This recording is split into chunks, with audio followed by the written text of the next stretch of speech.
You're out with your partner, you see, and you just met a beautiful woman. You go out together, you have a lovely meal, and then somehow some other lady sitting at the next table catches your eye, and your mind says, she likes you.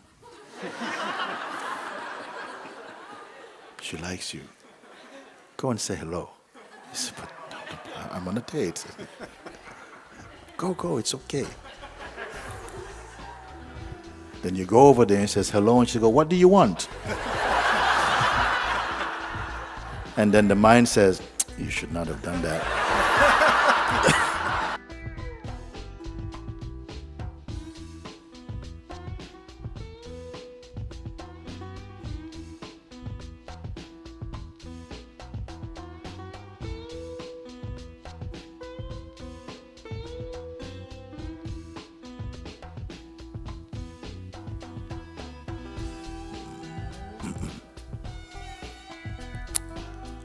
What to do? What to say? Dear beloved, namaste.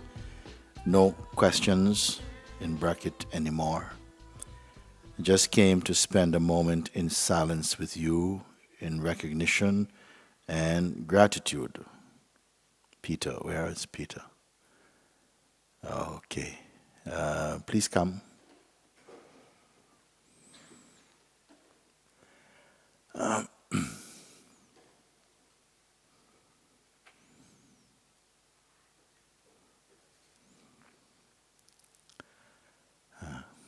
Very good. Very good. Yes. What to do, what to say. Dear beloved, namaste. No questions anymore. I just came to spend a moment in silence with you in recognition and gratitude. What have you found?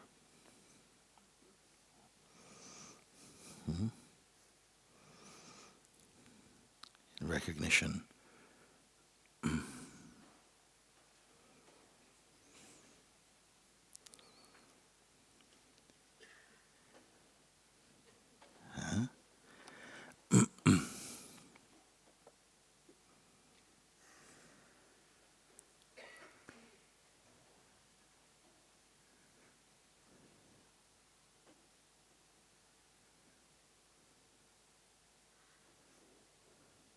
I want to hear something. Where did you come from, Peter? P-I-E-T-E-R, from? Holland.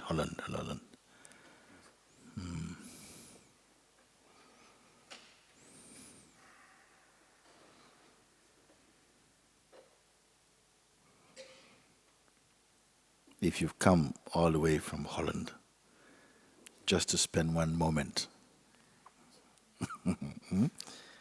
in silence with you, in recognition and gratitude,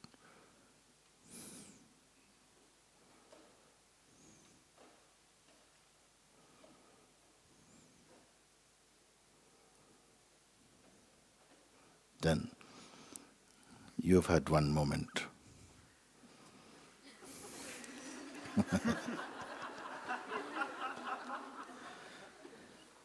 And now I want to know, in gratitude and recognition, for what? There's the microphone there. For finally finding out who I am, or what I am is a better description instead of who I am. After a whole life of searching, I've come to realize what my essence is, who I am, what I am. And then all dramas and stories and all the projections, they don't make sense. They sort of slowly fall away. Sometimes they hunt me a little, but I just watch them and then they go. The only thing remains is like what to do. Because the relationships drop away, work drops away, identity. Sorry, what drops away?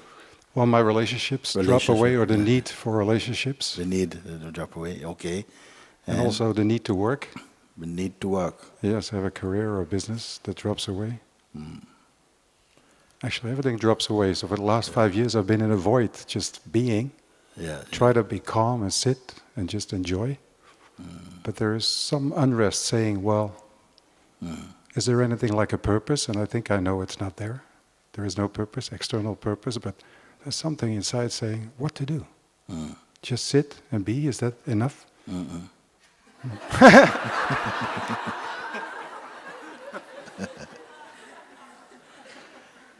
Nobody can sit and be. Even a man in a wheelchair cannot sit and be. If this question still comes, see, like this, something is there. So, okay, now what? What to do now? Now I know what I am. Now I know what I am. All these other things have fallen away. Job is gone. Relationships, they are not a need anymore. They may happen, but I hope it is like that. Not you say, I am never going to have one, but, but the need or any craving not there. And now, finally, everything has left you except one thing. What to do now? What to do? And many people, even before coming to that place, they say, well, okay, but what happens after this? No, after... Because you're pointing to this thing, and we're sort of sensing where you're going with all of this. But when you get there to this final place, then what do you do? So I say, why don't you have to have at least the courage to go there first. You find out for yourself. But they say, but maybe I won't like it if I go, because at least when I am with my mind is always searching for something, and at least there is some amusement, some entertainment. How would you be when there's nothing to do? What you do when there's nothing to do? Well, it is not like that. It cannot be like that. The whole anxiety about what to do, and perhaps it will be a state of supreme and very divine boredom. So, I mean, what do you do? But this question would not be there. This question would not be there. The whole climate inwardly has changed. There's not a cessation or an end of activity. Activities arise spontaneously in accordance with the law of the universe and the flow of the vital force. It will happen, no? But something is here that makes such questions very silly questions. It would not even come what to do. It would not come. Boredom cannot come there. What to do cannot come. You see, who is to do? Who is to do? We honor activity as though it is a virtue, as though it is a virtue in itself. But you're not the doer of it, even though actions occur through this body. I don't want to go too much into this because you will discover for yourself. And many of you have seen, anyway, that some force is carrying on, acting through this body and all the bodies. It's working. Even in the ants, in the mosquito, in the clouds, it's moving.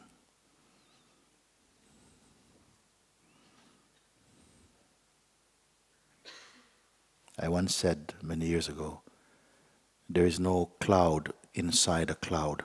There's no tree inside a tree.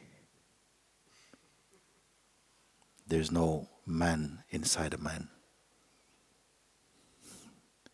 There's only consciousness and the life force expressing. So this question, if it come, what to do, what to say, this comes from mind itself.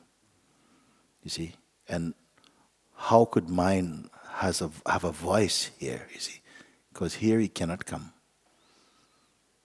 In this place he cannot come. The mind cannot intimidate the pure self. It can only intimidate the idea we have of who we are.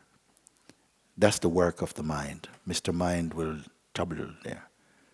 And its work is to trouble there so that the true returns to itself, wakes up to itself.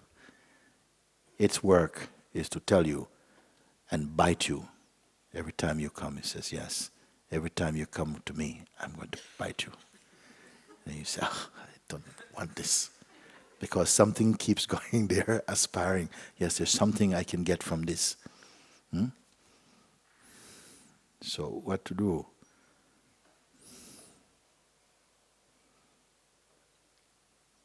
Enjoy yourself. And enjoy yourself. Perhaps it's the true meaning of the term to enjoy oneself. You're in the joy of your own self. And each thing that occur or happen expresses that joy of the self. It need not be excitement, but there is this unfading vibration of pure joy, emptiness. The absence itself of ego is liberation and pure joy. The freedom from the hypnosis of conditioning and identity is itself a joy unequaled, you see. And in that pure state, or even I would say a stateless state, our own natural state, see, there's no obsession about activity. Activities continue. They take on a new orientation, a new feeling inside one's being. And even if you were to sit here in a kind of imposed solitary confinement, you could not erase this joy and that inner space.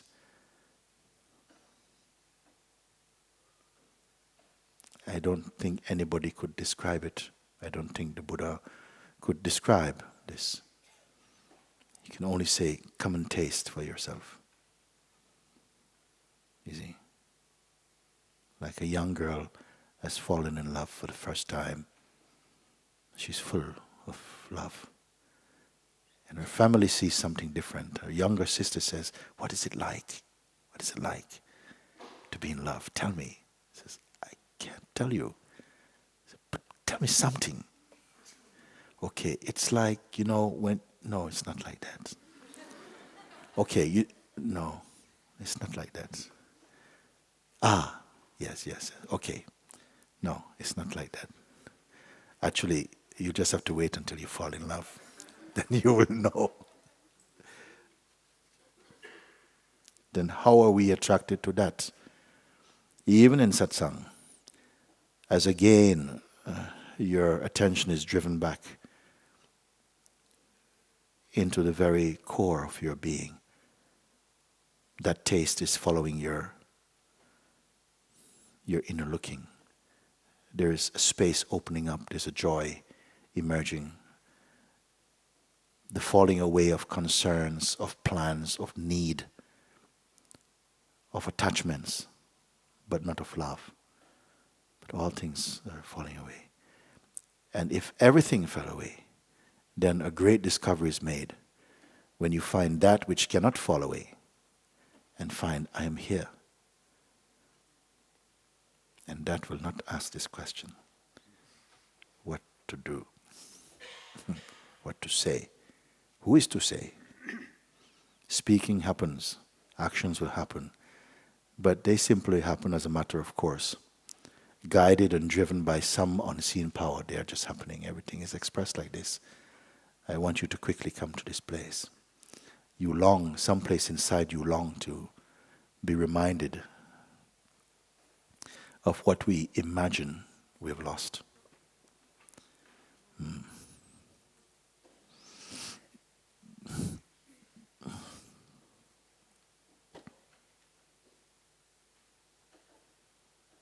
So that which says what to do.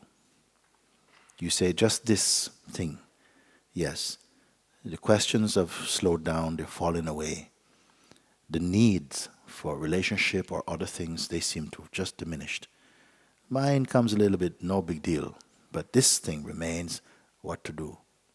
Yes. Who is it speaking to?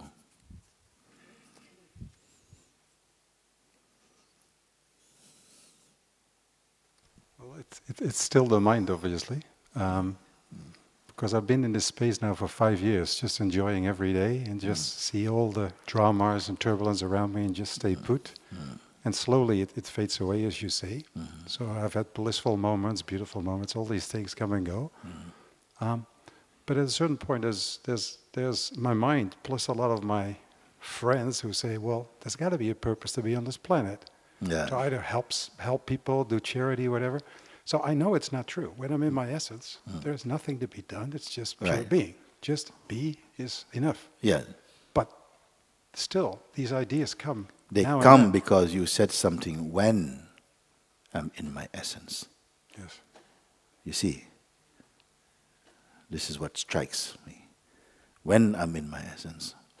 Why when? When is time? So when I go there, I'm fine. So when I am not there, how you are not there, then you must find out what happened. When I'm there, I'm fine. Who is speaking also like this? This is a very important thing. When I am there, when my attention, when my sense of self consciously reverses back into my real place, then I see there is only this. There's no concern, there's no what to do, nothing. I'm just here.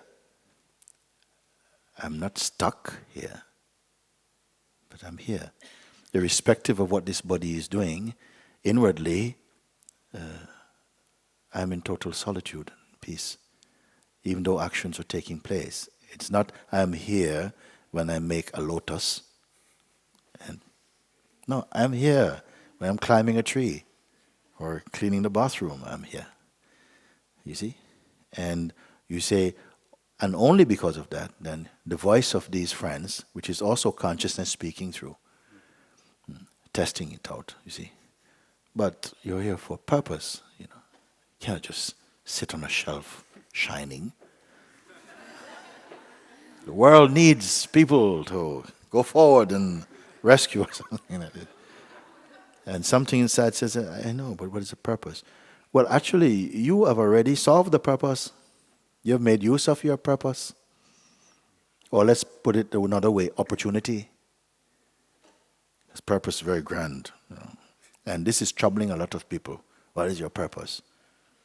Why you have to have a purpose? No, but one should have a purpose, you know? So that we know that you've been here, you did something, you left something on the earth, and farewell. Very good. But what a burden to have a purpose. What is purpose? Like if someone told you, okay, your purpose shall be, you will be the local baker. Forever. My God. I mean, is that beautiful? Maybe your purpose will change from time to time. In accordance with the flow of life and change and the vital force and so on. Is it so appealing to have a purpose?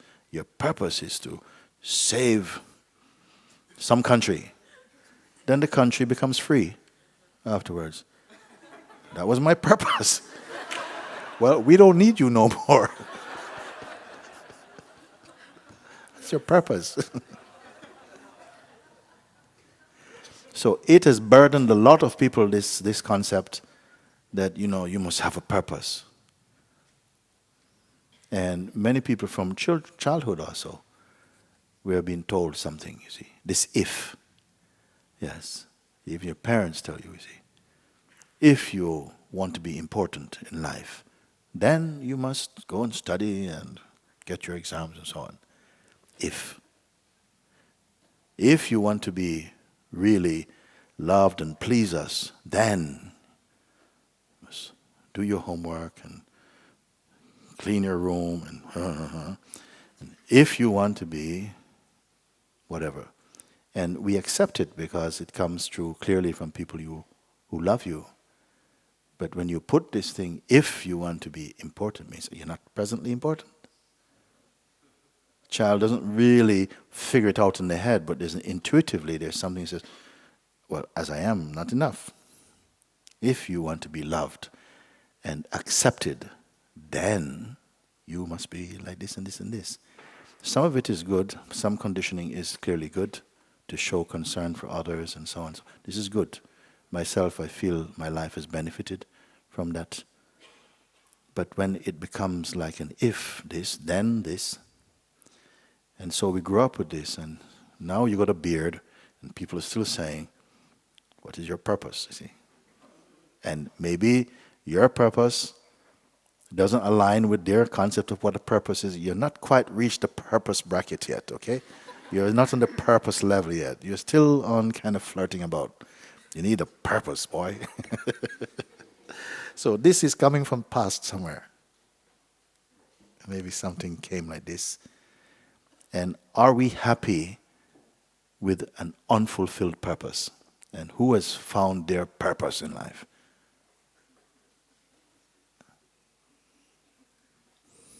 So I feel that this thing is just to check and see, will you fully embrace yourself as you are, or do you need to listen to some part of the mind which is saying, but you may have realized yourself, but what is your purpose? Can there be a greater purpose, if you want to use the word, than a human being coming into the full realization of the self, if that has happened? And clearly something is somehow blocking the full acceptance, because it puts this doubt forward, and you have purchased it on some level. And the reason why this is that you said something more important than that. You say, when I am that, when I am in the self, when I am myself. Well, why when? Why part-time? You part-time self, or what? That you say, when I come. It's not good enough, you see. You know, oh, I know, because when I get back to myself, I see everything is cool. But why do you go out? And who goes out?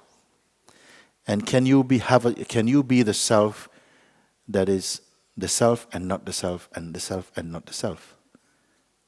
Or isn't this also just an idea? Like space, sometimes not space. Sometimes space becomes wind. You see? Is it true?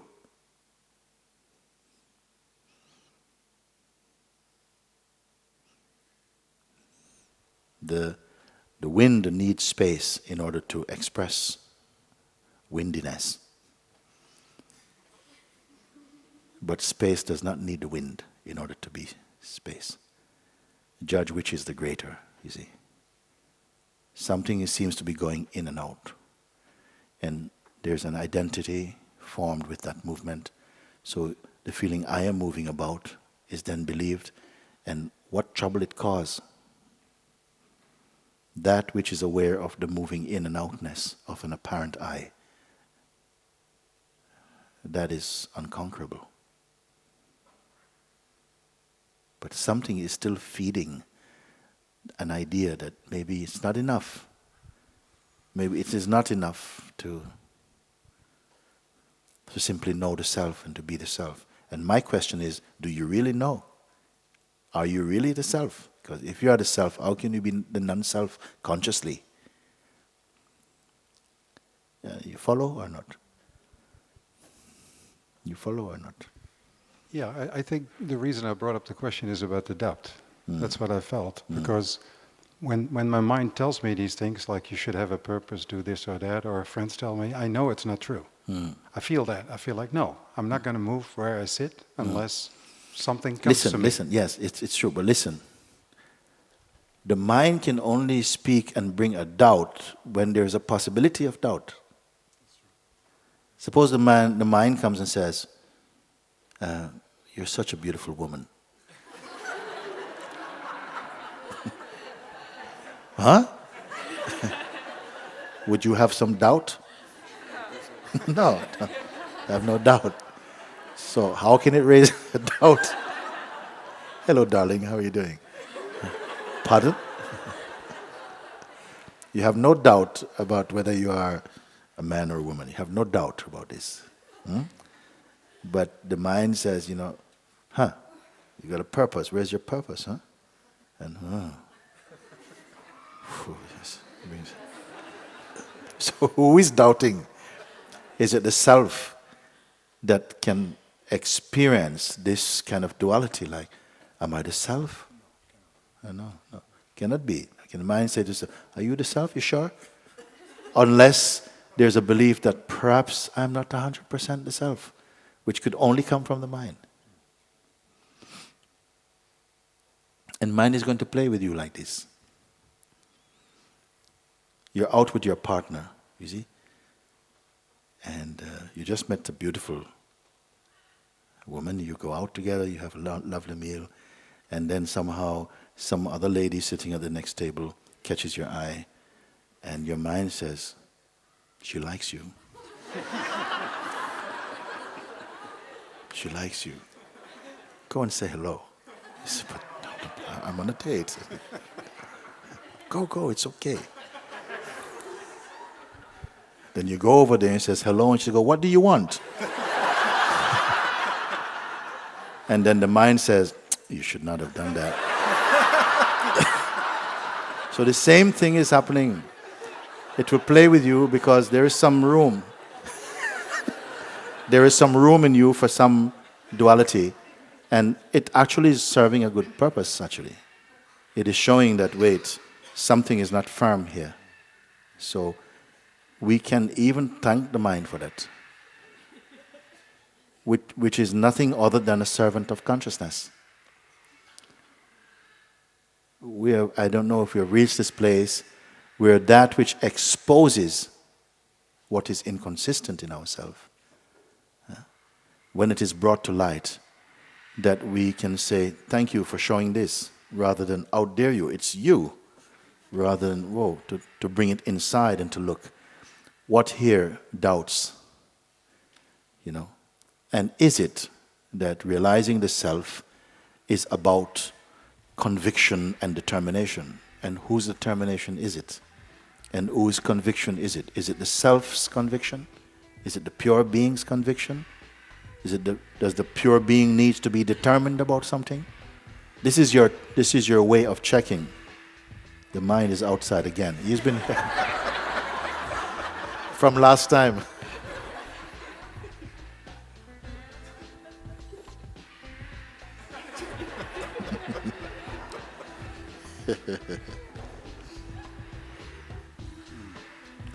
This is the last things maybe to finish up. Don't entertain that, because this can go on. This can go on. Actually, something is exposing a thing that you can chop and recognize. Good.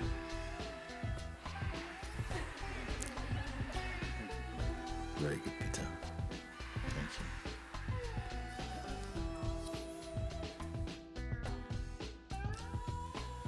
you. We honor activity as though it is a virtue, as though it is a virtue in itself. But you're not the doer of it, even though actions occur through this body. I don't want to go too much into this because you will discover for yourself. And many of you have seen, anyway, that some force is carrying on, acting through this body and all the bodies. It's working. Even in the ants, in the mosquito, in the clouds, it's moving.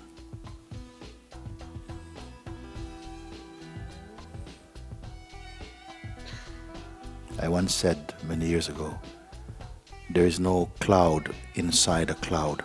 There's no tree inside a tree. There's no man inside a man. There's only consciousness and the life force expressing.